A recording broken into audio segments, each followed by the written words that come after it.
मनुष्य के कर्मों का फल। प्यारे बच्चों, हमें लोगों के साथ हमेशा अच्छा ही करना चाहिए, क्योंकि हम जो करते हैं बदले उसी का फल हमें मिलता है। जैसे कि श्यामू को उसके कर्मों का फल मिला। किसी नगर में रामू और श्यामू नाम के दो मित्र रहा करते थे। दोनों में गहरी मित्रता थी। नगर वाले सभी लोग उनकी मिसाल देते हुए कहा करते थे कि मित्रता हो तो रामू और श्यामू जैसी। दोनों दोस्त मेहनती भी बहुत थे। दोनों साथ जंगल जाते और लकड़ियां काट कर लाते थे और साथ में ही बाजार में बेच दिया करते थे। एक शाम जब वे दोनों जंगल से लौट रहे थे, तब रास्ते में, यार शामू, हम कब तक ऐसे ही रोज लकड़ियां काटेंगे और कब तक बाजार में बेचते रहेंगे? अब तो हमें कोई स्थायी व्यापार शुरू करना चाहिए। बात तो सही कहते हो तुम, लेकिन हम क्या करें? हमारे पास इतनी पूंजी भी नहीं है जो हम कोई नया व्यापार खोलने में लगा दें। हाँ, कोई बात नहीं, कुछ दिन और मेहनत करते हैं, फिर कुछ पैसे बचाते हैं, तब सोचेंगे इस बारे में। रामू और श्यामू अपने अपने घर वापस आ गए। अगले दिन रामू काम करने के लिए तैयार होकर श्यामू के घर आया। श्यामू को लेटा देख वो बोला, क्या हुआ? आज तुम्हें जंगल में लकड़ी काटने नहीं चलना क्या? आज मेरी तबीयत ठीक नहीं है, तुम ही चले जाओ, मैं कल से ही आऊंगा। ठीक है, तुम अपना ख्याल रखो। रामू अकेले ही जंगल चला गया। सूखी लकड़ियों की तलाश करते हुए वो जंगल के भीतर तक आ चुका था। उसने देखा वहां पर एक साधु लकड़ियां काटने की कोशिश कर रहे हैं।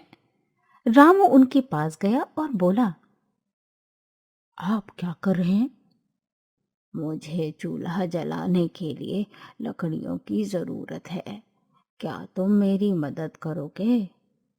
हाँ हाँ, क्यों नहीं, आप एक तरफ बैठ जाइए, मैं अभी लकड़ियां काटे देता हूँ। रामू ने साधु के लिए लकड़ियां काट दी और उन्हें आश्रम तक भी पहुंचा दिया।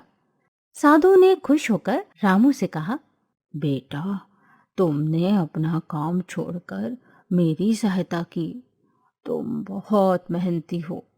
ये लो, ये फूलों के पौधों के बीज हैं, इन्हें जमीन में बोकर इनकी सेवा करना, इससे तुम्हें बहुत सुंदर फूल मिलेंगे और उन्हें बाजार में बेच दिया करना।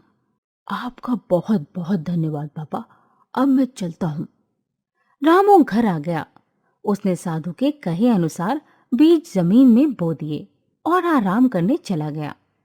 सुबह जब वो उठा तो उसका घर फूलों की महक से भरा हुआ था। वो उठा और उसने अपने घर के आंगन में आकर देखा, वहां सुंदर सुंदर फूल खिले हुए थे। उसने फूलों को तोड़ा और सीधा बाजार गया। वहां उसके फूल कुछ ही देर में बिक गए। श्यामू भी वहां से गुजरा तो रामू को देख उसके पास आ गया। अरे रामू, ये क्या, ये इतने सुंदर फूल कहाँ से लाए? हाँ मित्र, तुम्हें तो कुछ बता ही नहीं पाया, आओ घर चलो, तुम्हें कुछ बताता हूँ। रामू श्यामू को अपने घर ले आया और उसे सारी बात बताई। श्यामू उसकी बात सुनकर अपने घर आ गया। रामू ने अब जंगल में लकड़ियां काटना बंद कर दिया।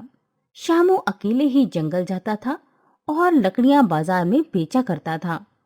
अब रामू को अपने मित्र के लिए समय भी नहीं मिल रहा था। श्यामू को रामू की तरक्की देखकर अब जलन होने लगी थी। एक रात, जब से रामू ने पैसे कमाना शुरू किया है, मुझे तो भूल ही गया है, उसे अब मेरा ख्याल भी नहीं है। ये सब उन फूलों की वजह से हुआ है, मैं आज उन फूलों का काम ही खत्म कराता हूँ। ये सोचकर श्यामू पौधे खराब करने की दवा लेकर रामू के आंगन में आ गया। उसने दवाई को उसके पौधों पर छिड़क दिया और अपने घर वापस आ गया। सुबह हुई तो रामू के आंगन में बहुत से कीड़े आ गए थे जो फूलों को खा चुके थे। यही कीड़े श्यामू के घर में भी उड़ रहे थे। जब वो बाहर आया तो उसने देखा कि उसके घर में लगे हुए फूलों और पौधों को भी उन कीड़ों ने खा लिया। रामू उसके घर आया और बोला, अरे भाई, ये सारे कीड़े कहाँ से आए? मेरे सारे पौधे खा लिए, और देखो, तुम्हारे घर के सब्जियों के पौधे भी खराब हो गए हैं। हाँ, पता नहीं ये सब कैसे हो गया। मेरा भी कितना नुकसान हो गया। कोई बात नहीं, अब हम फिर से मेहनत करेंगे। रामू अपने घर चला गया और श्यामू अपने आंगन में अपना ही नुकसान देखकर रोने लगा। वो रामू का बुरा करने गया था और खुद का ही नुकसान कर बैठा। उसे अपने बुरे कर्मों का फल मिला।